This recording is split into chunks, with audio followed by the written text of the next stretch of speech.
Hello YouTubers, and today I am going to be reviewing the brand new 4K Blu-ray release of Daleks Invasion Earth 2150 AD. So let's start off with the packaging as ever, and yeah, no matter if you go for the steelbook or the collector's edition, the packaging is just as nice as the previous version got to in the Daleks. So if you like that, then you'll like this, especially the collector's edition, which has things like posters, both the original poster and of the new artwork as well as a collectible coin in there as well. And while yes, I'll admit these are a bit more on the expensive side, I do feel like I've got my money's worth out of them, and I don't feel like I'm being ripped off. But as I say, there are standard editions coming. In fact, if you want a standard edition right now, you can either import the German or Australian standard releases, including standalone DVD and regular Blu-ray releases. But anyway, let's get on to the main thing. So the film itself. So this is going to sound a lot the same as previously, but it looks absolutely fantastic. This one obviously isn't quite as vibrant as the previous one, because the previous one, the whole marketing about it was like it was in colour, so they tried to make it as colourful as possible. But this one looks actually slightly better. This one came from a slightly better restoration, slightly better transfer that was available for it. So restoring this one, the print that they had was slightly better quality, and yeah, you can tell it does look significantly better than the previous one. Not that the previous one looked bad, far from it. And again, recommendation that you watch this on a 4K Blu-ray player and 4K TV that both support Dolby Vision for the best experience. But yeah, no general sync issues with this one, so that was great. And some people seem to think, oh, it was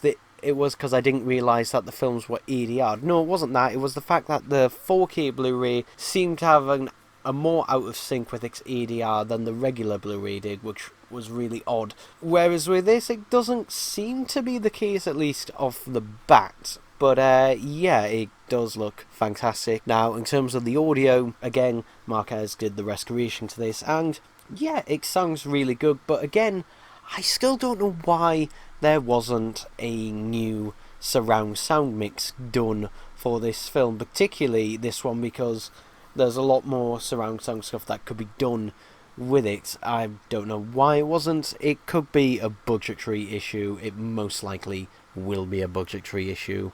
I did ask Marquez about it, and he never replied to me. The only replies I ever got from him was, well, the original was mono, this one's mono. But again, that doesn't make sense, because in the past he has done surround sound mixes for, I bring this up every time, but Power of the Daleks, the animated Power of the Daleks, he did a surround sound mix of that. However, that might be the reason why this doesn't have a surround sound mix, because that surround sound mix was infamous for not being very good in it clipping the audio around in several places. In terms of new special features, we get the audio commentaries that were released on the American versions that were released a couple of years back, and we also get any existing special features such as Dalek Mania and interview with Bernard Cribbins, and we also get the one new special feature, which is a 15-minute long sort of, not really behind the scenes, but basically Nick Briggs and others talking about their love of the film, which is a nice little 15-minute special feature. And yeah, it is really good. In fact, I'd say this one might possibly be better than the previous one. We also get some of the same mirrored special features on Doctor Who and the Daleks, for example, restoring Doctor Who and the Daleks and Daleks Invasion of Earth. It's the same special feature on here, as well as Dalek Mania, so yeah, they're mirrored across the two releases, they're no different. We also get, again, a photo gallery, which, again, if you're on the 4K disc, you will get some HDR on that, so that's nice in that regards. But yeah, not really much else to say about this. This is a really fantastic release, and I really do love it. So yeah, if you're buying one, you'll probably buy the other. Now, will they do a version with the two of them together in a pack? I don't know, depends. I don't think so, at least not for a while, but we'll see. But yeah, if enjoyed Doctor and the Daleks and you thought that was amazing and looked amazing and was a true upgrade, this one is definitely worth it as well. And you know what, I'm going to go back on what I say. Even if you have the 2013 Blu-ray and you don't have 4K Blu-ray at the minute, I'd still say it's worth the upgrade.